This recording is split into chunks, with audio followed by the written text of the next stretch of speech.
মরণব্যাধি ক্যান্সারে আক্রান্ত নোয়াখালীর এরশাদ। অসচ্ছল পরিবার হওয়ায় করাতে পারছেন না চিকিৎসাও। জানেন না আর কতদিনই বা বেঁচে থাকবেন তিনি। তবে ছোট ছোট ৩ সন্তান ও প্রিয়তমা স্ত্রীর কথা ভেবে বেঁচে থাকার আকুতি তার।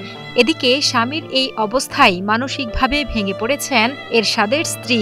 আমার স্বামীর কিছুই নেই, আমার স্বামী চোখ কাটে, আমার স্বামী চোখ কাটলে কালকে আমি একটা ঘর আমার ভালো আছে বা খাবার হলো আমার এই অবস্থানে কিছুই নেই। আপনারা দেশবাসী যদি সাহায্য সহযোগিতা করেন আমার স্বামী কত সুস্থ হয়ে যেতে পারে। নোয়াখালী জেলার সদর উপজেলার নিয়াজপুর ইউনিয়নের কৃষ্ণপুর গ্রামের বাসিন্দা আবু জাহের এরশাদ গত ২ বছর থেকে দুরারোগ্য ব্লাড ক্যান্সারে আক্রান্ত হয়ে ঘরবন্দি হয়ে আছেন তিনি। শুধু ক্যান্সারই না, একের পর এক বাসা বেঁধেছে নানা রোগব্যাধি। প্রতিবেশীদের সাহায্য সহযোগিতায় বিভিন্ন হাসপাতালে চিকিৎসা করিয়ে এ পর্যন্ত খরচ করেছেন কয়েক লাখ টাকা, তাতেও হয়নি কোনো লাভ। বর্তমানে ক্যান্সার হাসপাতালে চিকিৎসা নেওয়ার পরামর্শ দিয়েছেন চিকিৎসক, কিন্তু সহায় সম্বলহীন এরশাদ নিরুপায় হয়ে বিনা চিকিৎসায় রয়েছেন বাড়িতেই। আমার প্রতি মাসে এখন ২০,০০০ টাকা লাগে। আমার ২০ টাকা রুজি না, আমার কিভাবে ২০,০০০ টাকা লাগে? কিন্তু আমার সহযোগিতা করার মতন কেউ নাই। আমার সবাই সহযোগিতা করছে, আমার এলাকার মানুষ, এমন কেউ বাদ নাই যে ২ টাকা, ১০ টাকা, ৫০ টাকা, ১০০ টাকা, ৫০০ টাকা পর্যন্ত আমার সহযোগিতা করছে।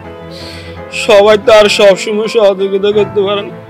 আমি আপনাদের কাছে আমার যে ৩টা বাচ্চা, অনেক কষ্টে আমি যাবজ্জীবন করতেছি, এই ৩টা বাচ্চার দিকে তাকাই আমার একটু সহযোগিতা করেন। প্রতি মাসে ২০ থেকে ২৫,০০০ টাকার ওষুধ লাগে এরশাদের। অভাবের সংসারে একদিকে স্ত্রী সন্তানের মুখের খাবার, অন্যদিকে নিজের ওষুধ, সবকিছু মিলিয়ে দিশেহারা হয়ে পড়েছেন অসুস্থ এরশাদ। প্রতিনিয়তই পরিবারের কথা ভেবে কান্নায় ভেঙে পড়েছেন তিনি। স্ত্রী সন্তানদের নিয়ে একটু সুস্থভাবে বেঁচে থাকার জন্য সরকার সহ সমাজের বিত্তবানদের কাছে আর্থিক সহযোগিতার জন্য আকুতি জানান এরশাদ ও তার পরিবার। এখন হেরেলো এর বাচ্চা কাচ্চা এলো, আমি এখন খুব খারাপ অবস্থানে আছি। রোজ রোজগার যে করবো হে তো ঘরের ভিতরে, এখন এর খরচ চালাম হচ্ছে না। আমার কাছে একটা টাকা নাই যে খরচ চালাম বা আমার এই বাচ্চা কাচ্চা কোনটা খাওয়া মূল্য। অল্প বয়সেই ছোট ছোট সন্তান রেখে এমন মরণ ব্যাধি রোগে আক্রান্ত হওয়ায় এরশাদের জন্য কষ্ট পাচ্ছেন প্রতিবেশী ও স্বজনেরা।